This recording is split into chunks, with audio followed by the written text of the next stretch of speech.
Ruben Amorim telah mulai bekerja di Manchester United, dimulai dengan bertemu beberapa pemainnya.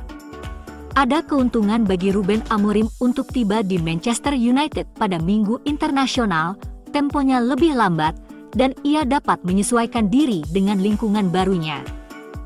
Kelemahan terbesarnya adalah banyak pemain top United yang sedang bertugas di luar negeri, sehingga menunda pertemuan mereka sendiri dengan pelatih kepala yang baru. Amorim berada di Carrington pada tanggal 12 November untuk bertemu dengan pemain yang menjalani latihan kebugaran mereka, memberinya kesempatan untuk memperkenalkan dirinya. Pelatih kepala baru Manchester United terlihat memeluk gelandang muda berbakat Kobbie Mainoo yang berada di Carrington untuk kembali bugar sepenuhnya. Mainoo terlihat tersenyum saat ia berpelukan dengan bos barunya. Amorim terlihat tersenyum saat memperkenalkan dirinya kepada Mason Mount, pemain lain yang baru-baru ini absen karena cedera. Ia juga tertawa bersama Leny Yoro, dengan kuartet itu yang berusaha keras untuk kembali bugar setelah cedera.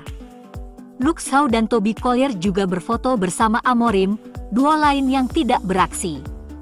Tyrell Malacia tidak ada di sana, karena ia bersama tim U21, memulai pertandingan pertamanya sejak 2023 melawan Huddersfield.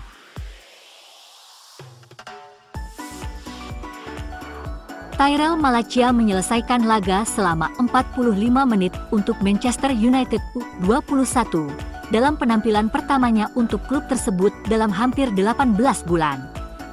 Pemain berusia 25 tahun itu memulai sebagai bek kiri untuk tim Travis Binion dan disaksikan oleh Direktur Teknik Jason Wilcock.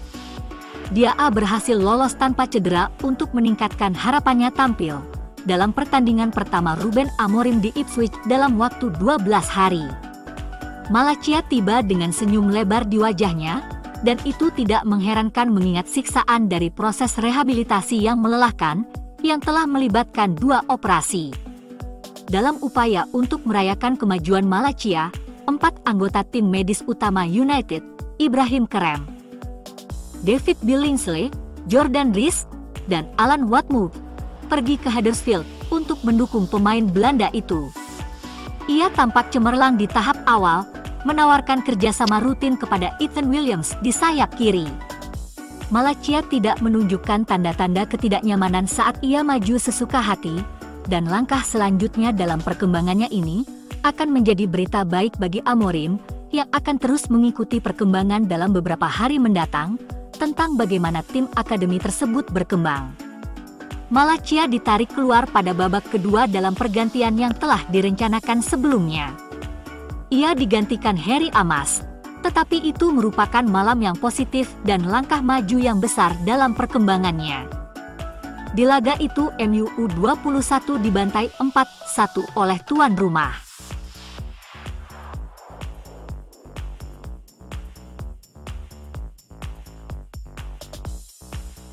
Ruben Amorim menggarisbawahi kurangnya pemain dengan intensitas tinggi di skuad saat ini.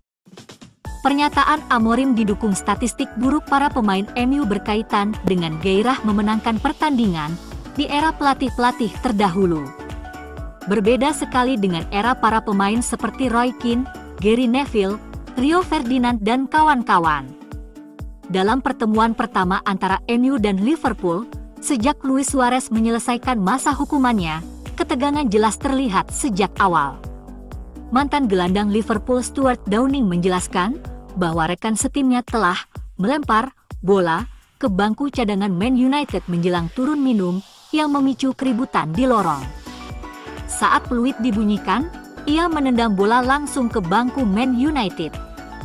Jelas, skuad Setan Merah tidak terima dengan tindakannya, dan keributan di lorong pun terjadi antara kedua belah pihak. Downing menjelaskan apa yang ia saksikan setelah menyaksikan kejadian itu, dengan rekan setimnya Dirk tampak terjebak dalam kemarahan Rio Ferdinand, meskipun itu adalah sesuatu yang dibantah oleh sang bek. Vidic tidak ada dalam skuad tetapi dia ada di lorong. Rooney berlari saat Rio Ferdinand dan Vidic membuat keributan dan Pepe Reina terlibat. Rio memegang pipi Dirk seolah ingin membunuhnya. Wayne Rooney mencetak 2 gol dalam 4 menit pertama babak kedua. Tetapi Liverpool berhasil memperkecil ketertinggalan dan Suarez lah yang mencetak gol untuk The Reds. Meskipun itu tidak cukup untuk membawa pulang poin dari Old Trafford. Saat peluit tanda berakhirnya pertandingan dibunyikan, Evra menghampiri Suarez dan merayakan kemenangan di hadapannya, seolah-olah ia ingin memastikan bahwa ia telah mendapatkan kata terakhir. Skandal muncul dari perwasitan Premier League. Salah satu wasit Liga Inggris, David Kutte, resmi dihukum skorsing usai beredarnya video dirinya mengolok-olok dan menghina Liverpool serta Jurgen Klopp. Senin, media sosial dihebohkan dengan kemunculan video yang memperlihatkan Kutte tengah mengobrol dengan seseorang. Dalam obrolan tersebut, Kutte terang-terangan menghina Liverpool dan Klopp. Menurut BBC, dalam video tersebut Kutte membicarakan soal pertandingan yang ia pimpin, yakni laga Liverpool lawan Burnley pada Juli 2020 silam. Saat itu Klopp mengkritik sang wasit, dengan mengatakan bahwa sang wasit terlalu permisif terhadap pelanggaran-pelanggaran dari pihak Burnley. Kutte tak terima. Ia pun menyebut Klopp sebagai orang yang arogan. Tak cuma menghina Liverpool dan Klopp dengan kata-kata kasar, dalam video tersebut Kutte juga terang-terangan mengejek Scouser alias warga asli Liverpool. MOL sebagai badan wasit Liga Inggris pun langsung mengambil tindakan atas kasus ini. Mereka menggelar investigasi dan akhirnya memutuskan untuk menghukum Kutte. Keputusan kontroversial yang pernah dibuat Kutte kala bertugas pun kembali muncul ke permukaan. Kutte menjadi wasit saat MU menghadapi tuan rumah West Ham. Di sisa beberapa menit, wasit Kutte diarahkan ke monitor pinggir lapangan oleh wasit VAR, Michael Oliver. Awalnya tidak memberikan penalti, tapi tiba-tiba David Kutte berubah keputusan. West Ham mendapat hadiah penalti dan sukses diceploskan Jarrod Bowen. MU pun kalah dan membuat Erik ten Hag dipecat. Belakangan, otoritas Liga menyatakan keputusan Kutte itu keliru dan merugikan MU.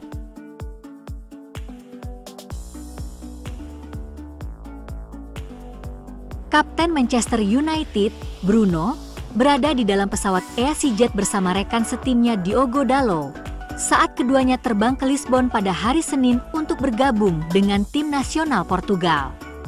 Di dalam pesawat, Fernandes tiba-tiba menyadari bahwa seorang pria pingsan di bagian belakang pesawat dan ia datang untuk menyelamatkannya sambil berteriak, permisi. Kami butuh bantuan. Permisi. Kami butuh bantuan." Sambil mengingat tindakan heroik pria Portugis itu, rekan penumpang Susana Lawson mengatakan Bruno pergi ke toilet di bagian belakang pesawat selama penerbangan.